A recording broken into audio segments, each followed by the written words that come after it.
tonight, and so we're going to run through this a little bit. First, let me introduce the members of the Advisory Commission that are here. To my left is the Speaker of the House, Adrienne Jones. Next to her is Majority Leader Eric Lutke, and on his left is Minority Leader of the House, Jason Buckle.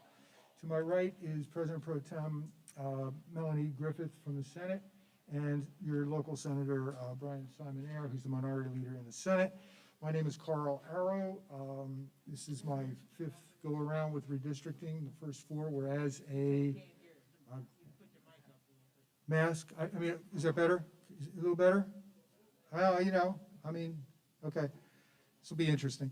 This is my fifth go-round. But the first four were as a staff person, and my job at that point in time was to draw maps for any member that wanted them, and that's what we did. And there were times when we drew several hundred maps for members of the legislature, both congressional and legislative. So what I'd like to do is just make a few general remarks and then do a little bit of overview so you understand where the population is at, what has happened over the last 10 years, and then we'll take testimony, and as I said, we're here to listen. First of all, redistricting, you know, it's an essential thing. It's a complicated thing.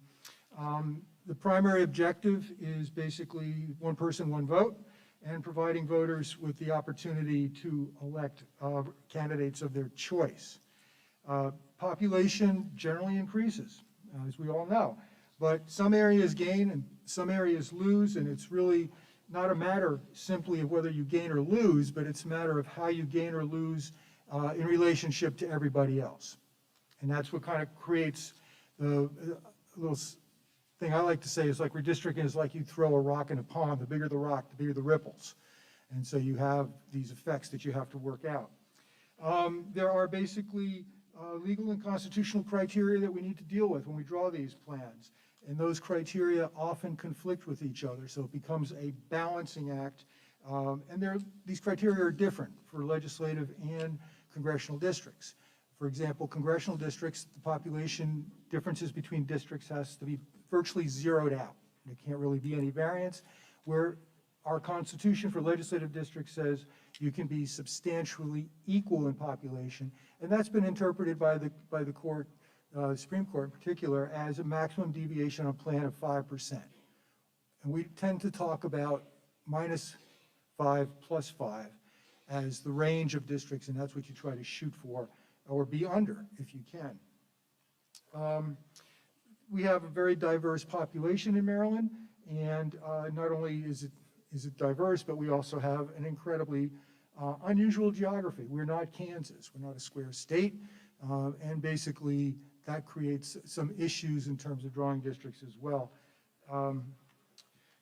So these things make it a very complicated process.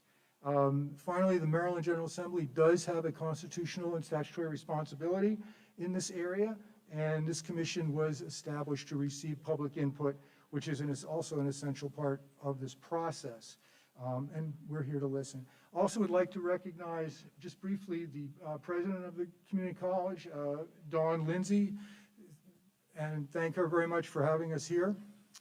Thank you. And she said she didn't want to say anything, so I won't press her. Okay, so this is a real quick overview. Maryland's population now is a little over 6.1 million people. And that means an ideal congressional district is going to be in the neighborhood of 771,925 people. When I first got involved, I think congressional districts were just around 500,000 people. So it shows you what's happened since 1980, 81, 82. The senatorial district, now we have 47 of those districts, is now going to be the ideal number, is 131,391. This is about a 4,000 growth overall. And then, of course, as you know, we can divide senatorial districts for the purposes of electing delegates. And the Constitution allows us to either let them run at large, to be a 2-member and a single-member district, or 3 single-member districts nested within those senatorial districts.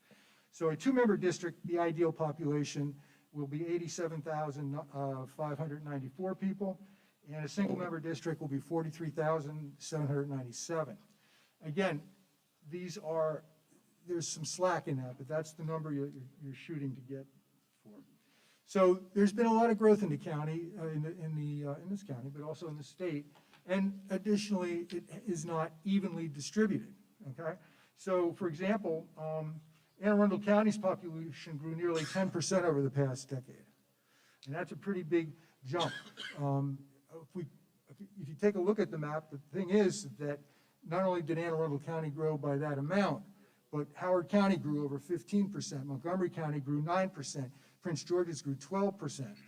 And so you see that you've got an area of the state where the population has increased above average, let's say, and that means that some of the districts are going to be highly overpopulated relative to that ideal number. So that creates part of the issues that have to be dealt with.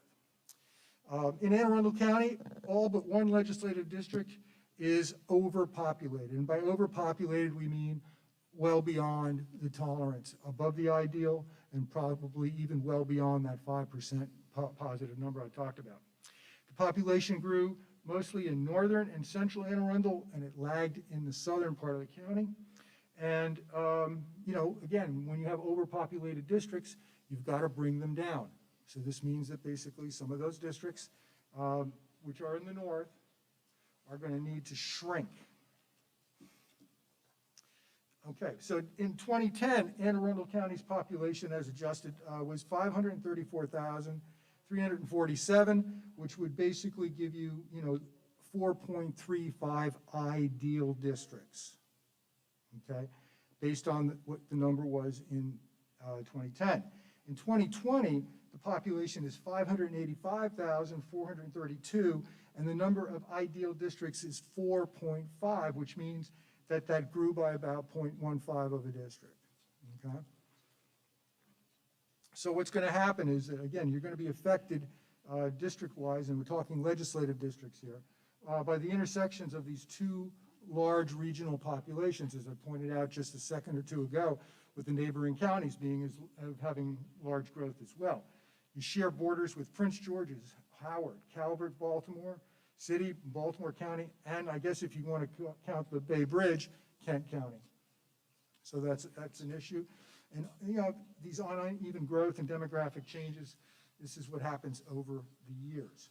So that is a thumbnail sketch of where things are at here and some indications of where and what might have to happen in order to reach these goals of one person, one vote, and providing opportunity for people to elect representatives of their choice. So that's where we're at, and now I think we're going to move on and we'll start listening to you guys. So the first, I have a list here, and I'm just going to go down it and call you up, and please take the mic and tell us what you think. I have Westbrook Murphy? Is that you? Okay.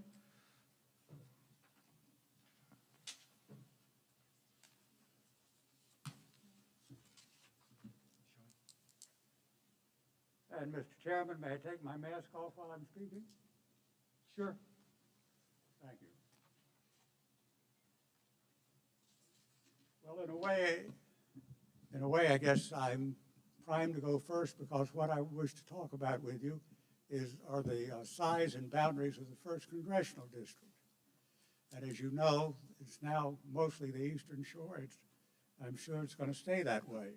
So you've got 9 counties over there for the Eastern Shore, with a total population of those counties. Now I'm going to have to get my glasses out to make sure I've got the number right.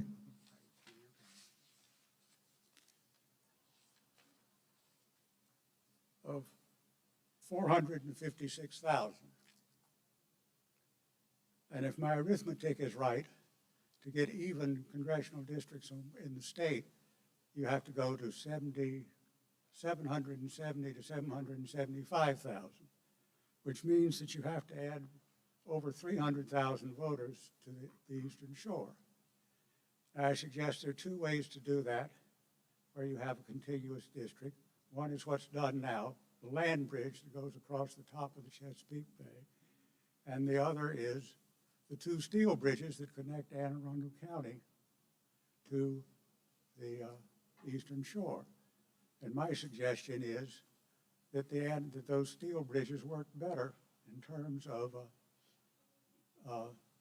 demographics and population. Or to put in simpler terms, neither Tennytown in Carroll County nor Bel Air in Harford County are tied as well as Annapolis is to Cambridge and Oxford and the other towns on the Eastern Shore.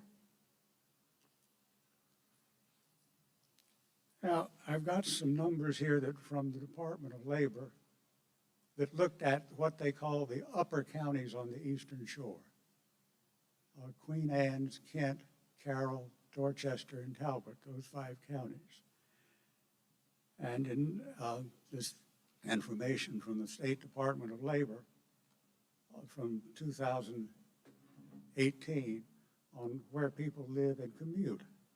And they show that approximately 9,000 people commute daily across those bridges to Anne Arundel County from those 5 counties on the Eastern Shore. Now that's because of the availability of jobs in Anne Arundel County. I've listed, and you have my testimony online if you wish. I've listed the large employers. Fort Meade, which has more than 55,000 employees, all the way down to the Naval Academy with 3,000. Fort Meade, the airport. Indeed, Southwest Airlines itself has almost 5,000 people. The 2 big hospitals, the state government, Northrop government, and live casinos. And there are even a few reverse commuters, and I gave one. The director of the Annapolis Chorale teaches in Washington College and goes the other way. Now, there have many business connections between the 2 shores. I bank at Severn Savings Bank. That's being acquired by a bank holding company in Easton. Shoppers go across from the western shore to the eastern shore to the mall, the outlet mall, or coming here from the eastern shore to Arundel Mills. And I'm of age now where I spend a lot of time in medical offices, and I looked up the medical facilities that I go with, and almost all of them have offices on the Eastern Shore. Anne Arundel Medical Center, Anne Arundel Urology, Anne Arundel Neurological Associates, Anne Arundel Dermatology, Anne Arundel Diagnostics. They all have they're based in Annapolis, but all have offices on the Eastern Shore. And finally, but not least, the maritime connections. Here's the Freeport book you can get in any outlet, any marina, any service. And you can see it says Annapolis and Eastern Shore. You're not going to find one that says Bel Air and Eastern Shore. I'm lucky enough to live on the water and navigate. Here's a chart that I use almost all the time. Annapolis to Cambridge. It's all on one map. For 3 decades, I've had my boat hauled annually across there. Oh, looks like I'm out of time. Well, I have a list in my testimony here of the places that I've been regularly on the Eastern Shore, either by land and by boat. And I'm not unique in that regard. If there are any questions, I'll be glad to try and answer them. Thank you very much. And you said that you submitted your testimony online as well? Yes. Yeah, okay, so we'll thank you so much for that. I should point out, and I neglected to do so, that we're going to be liberal with the time and let people have their say, but we're trying to keep it to 5 minutes if you're talking about both congressional and legislative, 3 if you're talking to only one or the other. But I don't think we have a tremendous number of people, so I think we can stretch it to 5, unless all of a sudden we have a torrent of people wanting to testify. Okay, the next person I have on my list is Edward Evans.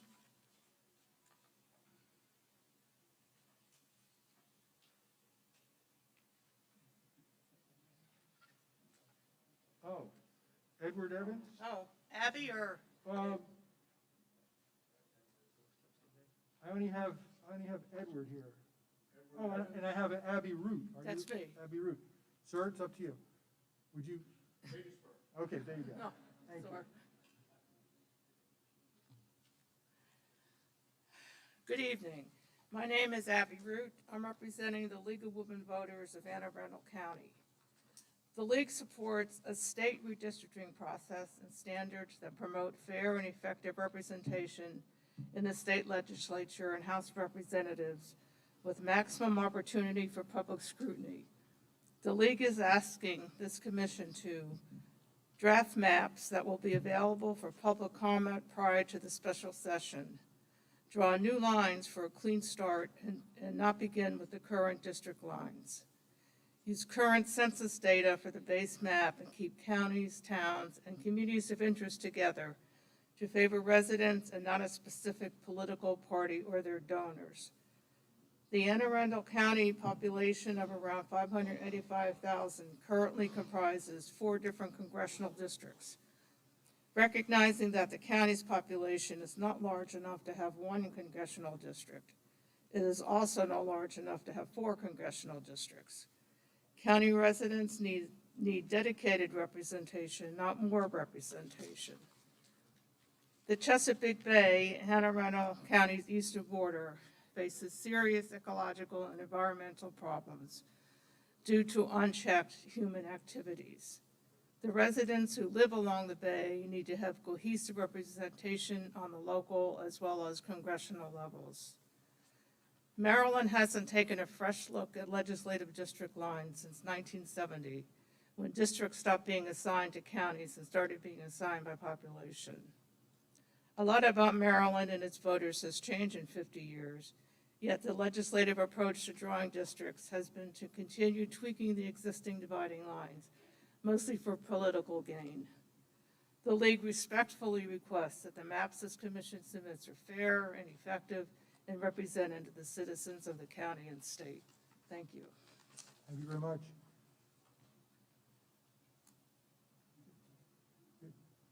Mr. Evans?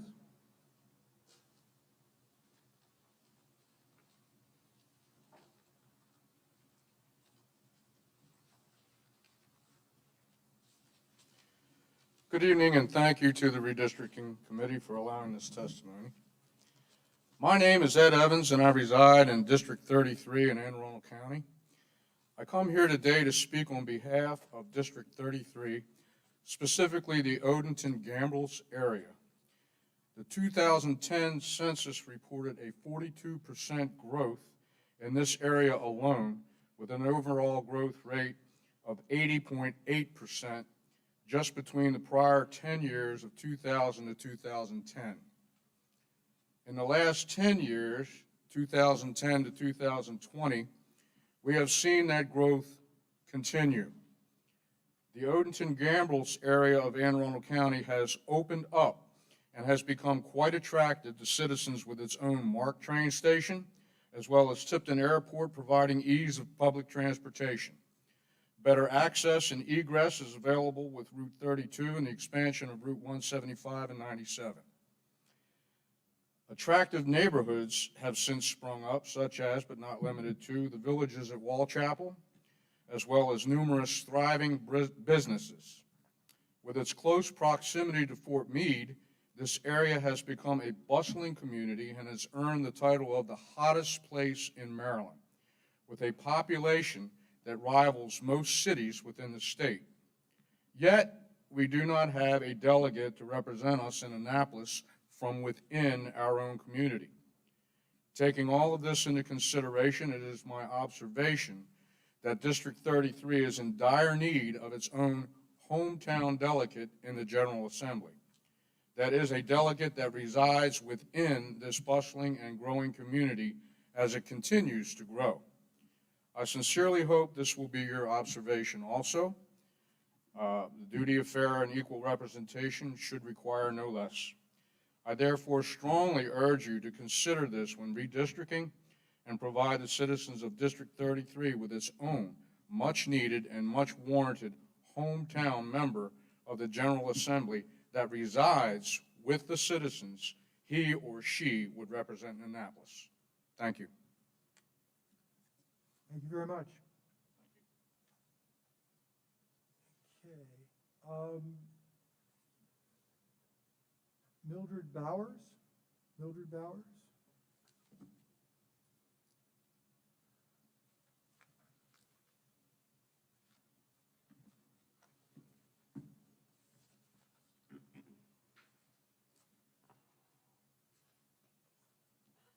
Good evening, and thank you for having me here.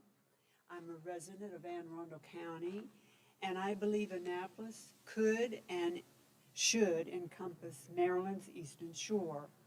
After all, our favorite vacation spot is on the Eastern Shore. That's our beloved ocean city, and it's home to the world-famous Thrasher French fries and Fisher's caramel popcorn, as well as utmost beautiful beaches in Maryland. As a citizen of Annapolis County, as a citizen of Anne Arundel County, I see a bond with my family and friends who live on the Eastern Shore as being one. We have a vested interest in the Chesapeake Bay bridges and the traffic issues that felt on both sides of the bay. We here on the Western Shore enjoy the sweet corn and the tomatoes produced by the local farmers on the Eastern Shore. Let's join together with the 1st Congressional District to work to make Maryland a better place for all by coming together. Thank you. Thank you very much. Is Paul Sundell?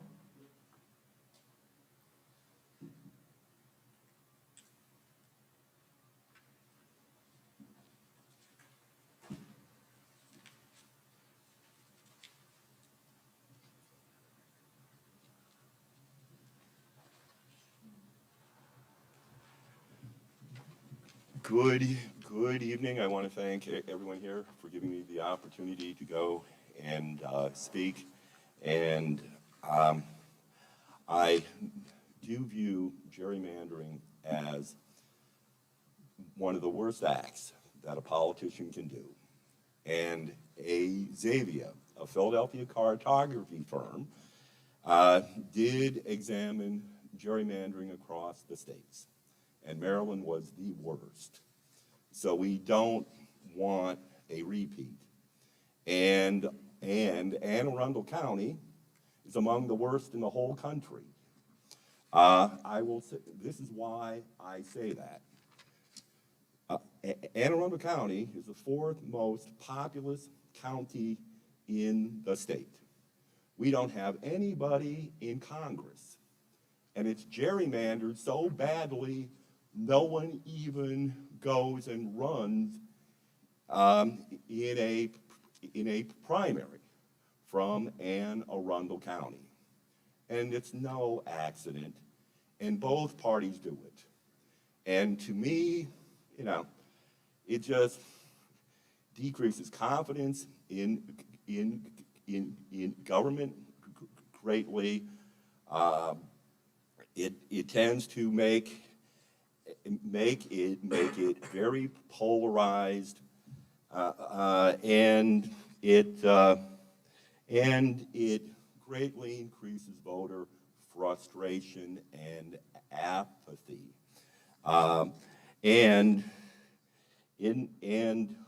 while it did turn out that while Xavier did not grade the legislative districts in terms of gerrymandering, for the 2001 through 2010, Maryland was a top 10. And I'm sorry, that's a poll you don't want to win.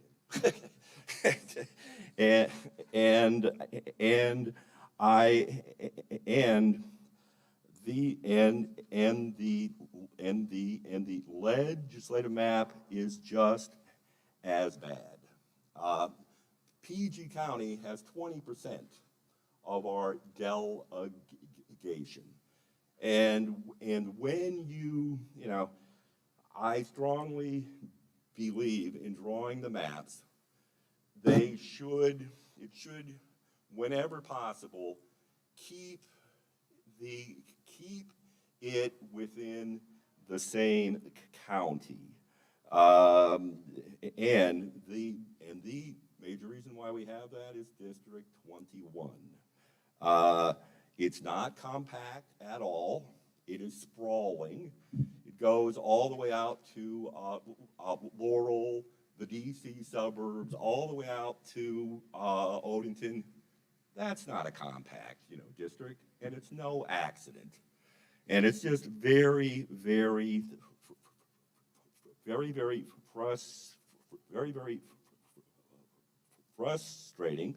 And on the numbers that I did look at in voting for delegates, 74% of the vote in that district was from PG County. So it's clearly fixed, and that. So I do ask, please do the right thing and get above politics. As I said, I'm a registered Democrat, but when you look at things that we don't have a single congressman from Anne Arundel County, no one runs, and 20% of our House delegation, as well as our Senate delegation, is in PG County, and you look at how both the Congressional and the legislative maps were drawn. They're a how-to on gerrymandering. So treat Anne Arundel County in a fair manner this time. It would make people very happy.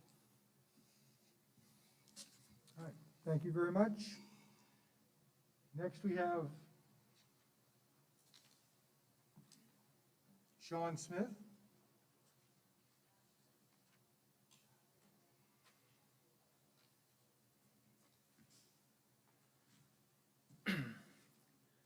All right, good evening. I'm Sean Smith. I'm a resident of Anne Arundel County. Thank you for this opportunity to share my views with the panel here. I'd like to briefly discuss both the congressional and legislative maps. As far as the congressional maps go, Anne Arundel is currently divided into 4 districts with no representatives living in our county, and some of the previous people had covered that as well. So I share their view that we should have dedicated representatives. And we are one of the largest jurisdictions in the state.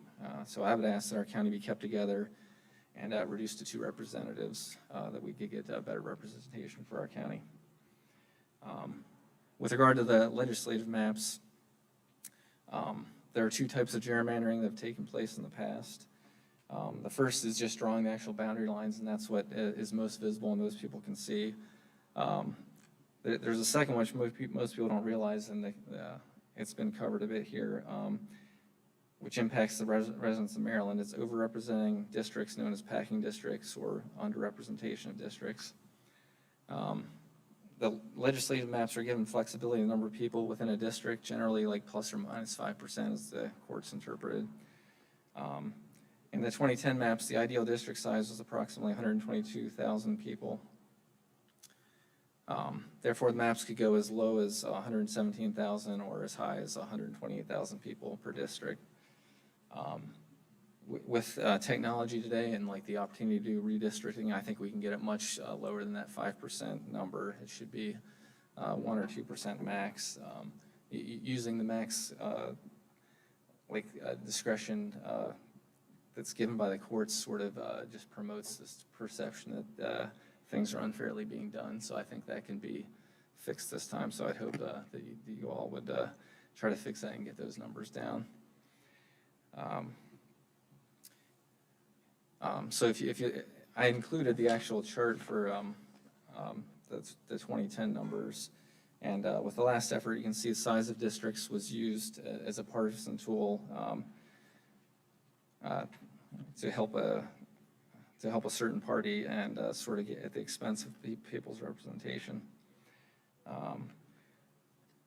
And as you can see from the chart, I included the top 4 districts that were underrepresented were the largest 4 Democratic areas in the state, whereas the majority of the overrepresented areas were in the rural Republican areas of the state.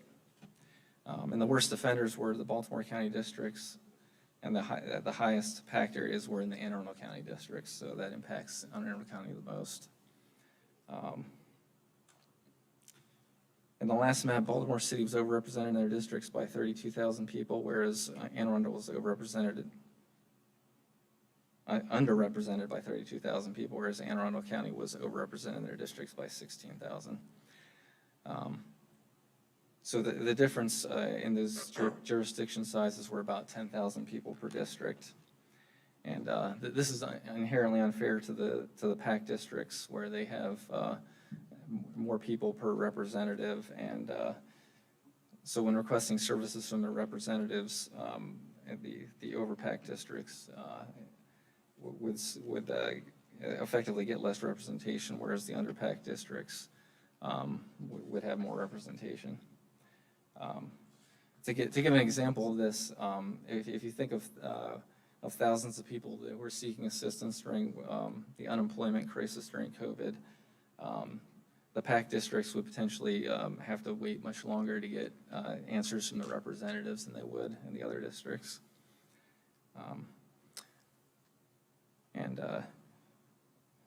Sort of finally, to wrap it up, it's sort of widely known that under O'Malley that gerrymandering methods were used in the goal of helping elect more Democrats.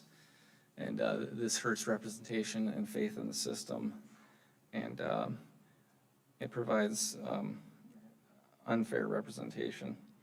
I would ask that you put the people first and promote fairness in this process, and resist the temptation to benefit a political party over the people that you serve. So to summarize, my main requests are reduce the congressional representatives in Anne Arundel County so we can keep our community together with 2 districts of people who will actually live and represent the county, and reduce the variance in size of districts, and not use that for political purposes or gain, and to make fair maps. Thank you for the time to present my concerns to the committee. Thank you very much. Let's see. Is Michaela Bernone here? Okay. Michael Laurie?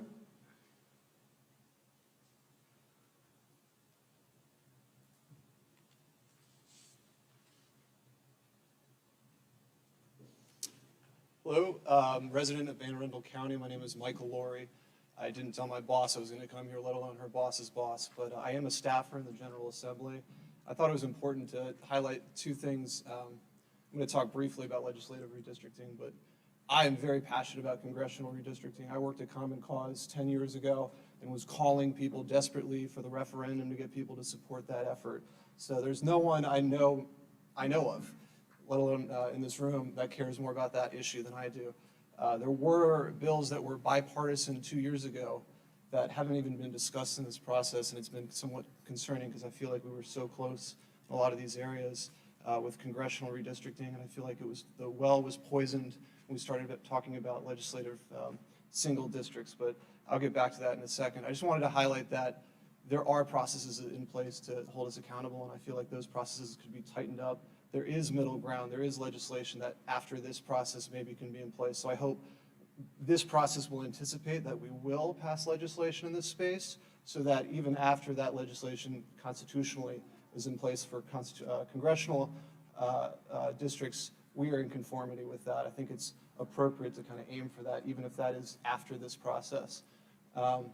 Real quick on legislative districts, I found it interesting because I know the minority leader, and thank you all for being here. I know it's hard to get around. I thought I'd show up because I live down the street. It's not hard for me to get here, and I know it's hard for a lot of people, but I'm less passionate about legislative districts because there are a few more checks. I know you can, fudge the numbers around a little bit, but they actually are pretty in the political subdivisions pretty well. I think there's a big difference, obviously, with the congressional districts. I will say, though, there's a reason congressional districts have more flexibility. And just to turn back to that real quick, I do think Anne Arundel County, specifically on the shore, should be potentially in the 1st congressional district, and places like Dundalk that I'm very familiar with, the Riviera, Baltimore. There are a lot of places along the shore. They have a common connection with the bay, even Seagirt, the terminals. The bay is its own ecosystem. I think we need a representative that understands that, and I think that is the common interest that some of this legislation also points to. So just back to legislative redistricting. I know in your bill, it was a thoughtful bill, but I remember you and the minority leader, or minority whip at the time, agreed at the hearing that it's better to have more delegates because constituent service is better. So I hope what we have here is not a race to the bottom where we're saying just because one district has one delegate, everyone needs to have less constituent service. I thought as a staffer I had to make that point because I've worked in several different districts where as a team you're much more effective than as individuals. It's different at a congressional office where you've got specialists who specialize in different areas. We're a small group, as you know, the staff, and we rely on the delegates in the Senate office, and the delegates rely on each other because they have different subject matter expertise. I think that's crucial because everyone is going to get worse constituent service if you have one delegate to call. If that delegate's not around, they're not an expert in that subject matter, good luck getting a delegate to respond to you if you're not in their district. This is really important.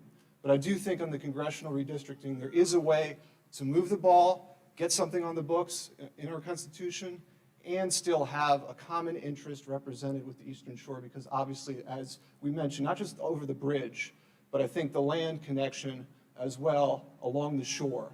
I think there are a lot of common interests, a lot of good crab shacks. I think the interest of the environment and the bay is paramount. Commerce, all the business that's associated with it, those are the things that we should be looking for congressional districts. So thank you. Thank you very much. I'm going to just jump back to my other list. Is Joanne Antoine here? Common Cause? No? Okay. Then Erin Marcus.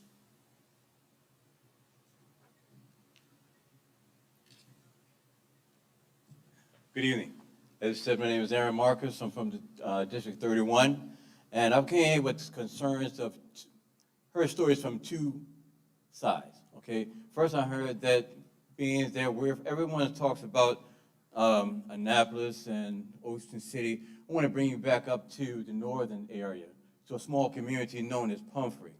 I was told that the lines could be redrawn, wherein Pumphrey could become part of Baltimore City, Zone 25, zip code 25, and that was scary to us. A few of us are here, quite scary to us, because we thought about.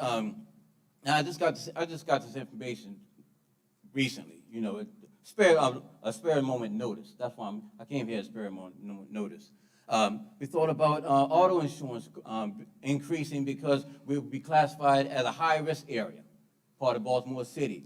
Water bill would go up because of Baltimore City's water is high. Education, the school system would be changed. Would our children be still going to Anne Arundel County School? Would they have to go to Baltimore City schools? And with the schools, I've heard stories where children from Baltimore City, they will graduate and can't even read a sign on the side of a bus. And that's ridiculous. And the last thing we want is for our children to be thrown into the mix of a failed system. We're getting sick and tired of politicians. You have your Democrats and Republicans, and it's like my team against your team, like, Raven against the Pittsburgh. So we don't want any of that. We want somebody, and we want our delegates to do what's right for the people. Forget the party. That has nothing to do with none of this. We talking about life. We talking about flesh and blood. We talking about children. We talking about our future, because the children, their gateway the gateway out of poverty is through education. And as long as if you're going to throw us into something like that, you're going to do a lot of damage to a community that we love, My parents moved out there in 1958. That's how long I've been there. And to see it destroyed would actually ruin a lot of families. So as you start redistricting and you start changing the map and start redrawing the lines, start consider how the damage you would do to people's lives. Consider not just a piece of paper. Don't go into your office and just write on a piece of paper and just start drawing lines all over the place. Actually put yourself in there. You know, would you want to be thrown into the mix? Would you want your life to be turned upside down? Think about the people. Thank you. Thank you very much. That concludes the number of people we have signed up. I'm just going to quickly ask if anybody else who didn't sign up would like to make a quick statement. All right, well then, again, on behalf of the commission members, thank you all for coming. Thank you for telling us your thoughts and your ideas and your hopes. And we're going to get to work pretty soon, as soon as we get these hearings done and see what we can do. Thank you very much.